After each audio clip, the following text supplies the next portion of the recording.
Laporan perancangan produk 2 oleh kelompok 3 yang beranggotakan Andi Muhammad Dedi Saputra, Hani Pramayuda Setiawan, Sandi Rizkyanata, Revi Putra Semendo, yang berjudul Mesin Pencacah Rumput Laut. Latar belakang. Produk industri kelautan di Indonesia salah satunya ialah rumput laut. Pengembangan industri rumput laut di Indonesia memiliki prospek yang baik.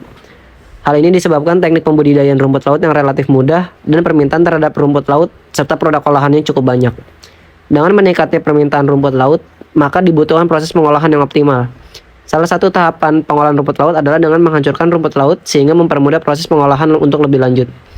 Peralatan yang digunakan dalam proses tersebut adalah alat mencacah. Untuk mengolah rumput laut pada proses pencacahan memerlukan bantuan operator. Hal ini menyebabkan waktu pengolahan rumput laut menjadi lebih lama. Untuk itu diperlukan mesin pencacah sehingga menjadi lebih efisien. Rumusan masalah.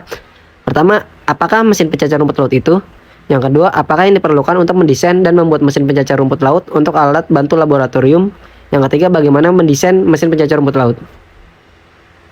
Tinjauan pustaka. Menurut Salim, tahun 1991, didefinisikan bahwa mesin adalah alat yang mempunyai daya gerak atau tenaga baik dijalankan dengan motor penggerak maupun tenaga manusia. Kamus Bahasa Indonesia yang ditulis oleh Daryanto di tahun 1994, kata pencacah berasal dari kata pencacah yang artinya halus, cerai-berai, dan apabila kata-katanya ditambahkan dengan embuan awalan peng, maka akan lebih mengarah pada sesuatu alat mencacah untuk menghaluskan suatu benda. Mesin pencacah rumput laut merupakan satu alat yang digunakan mencacah rumput laut yang semula berbentuk besar atau sedang menjadi bentuk kecil disesuaikan dengan keinginan dan kegunaan dalam produksi kelanjutan. Metode untuk proses desain. Desain penelitian merupakan dasar dalam melakukan penelitian. Oleh sebab itu, desain penelitian yang baik akan menghasilkan penelitian yang efektif dan efisien. Klasifikasi desain penelitian dibagi menjadi dua, yaitu eksploratif dan konklusif. Desain penelitian konklusif dibagi lagi menjadi dua, yaitu deskriptif dan kausal. Dalam penelitian ini digunakan penelitian eksploratif dan deskriptif, menurut Malhotra di tahun 2007. Penelitian eksploratif bertujuan untuk menyelidiki suatu masalah atau situasi untuk mendapatkan pengetahuan dan pemahaman yang baik. Sementara itu, penelitian deskriptif bertujuan untuk menggambarkan sesuatu.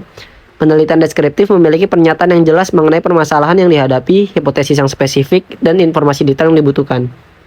Ini adalah proses desain atau gambar desain dari mesin pencacah rumput laut yang dikerjakan oleh kelompok 3. Selanjutnya ada proses pembuatan prototipe. Dalam proses pembuatan prototipe alat pencacah rumput laut, alat dan bahan yang digunakan adalah rangka, dinamo, saklar, mata pisau, dan baut. Ini ada gambar bahan-bahan, ada pemasangan pisau, perakitan rangka, pemasangan dinamo, dan ini adalah hasil dari prototipe mesin pencacah rumput laut oleh kelompok 3. Pengerjaan laporan. Pada hasil dari pengumpulan data, baik melalui interaksi atau observasi di lapangan, maka untuk mempermudah proses analisa diperlukan diagram alir, sebagai acuan proses awal sampai akhir proses. Sebagaimana berikut diagram alir. Teknik pengumpulan data dalam kegiatan penulisan laporan ini diantaranya melalui studi kepustakaan. Studi pustaka diperoleh dari literatur, buku, dan telah pustaka lain yang berhubungan alat bantu laboratorium. Ini adalah sebuah diagram alir dimulai dari penentuan judul, persiapan alat dan bahan, persiapan pengumpulan data, metode pengerjaan, lalu ada pengamatan atau tanya jawab dengan pengampu, presentasi, dan pelaporan akhir selesai. Hasil pembahasan.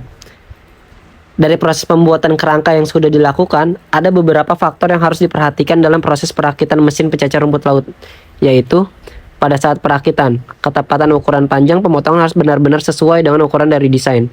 Hal ini dilakukan agar pada saat proses assembly, semua kerangka bisa disatukan dengan tepat. Pada hasil prototipe terjadi ketidaksesuaian pada kerangka penutup pada motor, dikarenakan pada saat pemotongan rangka tidak mengikuti desain yang sudah ada atau berbeda.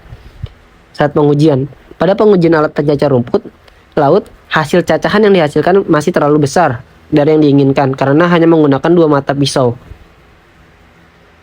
Kesimpulan, rancangan prototipe untuk alat bantu laboratorium dilakukan melalui beberapa tahapan, yaitu proses mendesain dan proses pembuatan dengan merakitnya menjadi sebuah prototipe. Terdapat kekurangan keterbatasan dalam proses mendesain dan pembuatan prototipe. Hal ini dikarenakan keterbatasan waktu setiap anggota kelompok yang ditugaskan untuk menyusun dan membuat prototipe, serta pelaporan akhir dan presentasi. Dalam pembuatan prototipe, harus direncanakan secara matang dan mengumpulkan ide-ide dari setiap anggota kelompok. Perlu dilakukan pengujian pada setiap pembuatan prototipe. Ini adalah daftar pustaka yang digunakan dalam laporan proses mesin pencacah rumput laut oleh kelompok 3. Terima kasih. Assalamualaikum warahmatullahi wabarakatuh. Salam.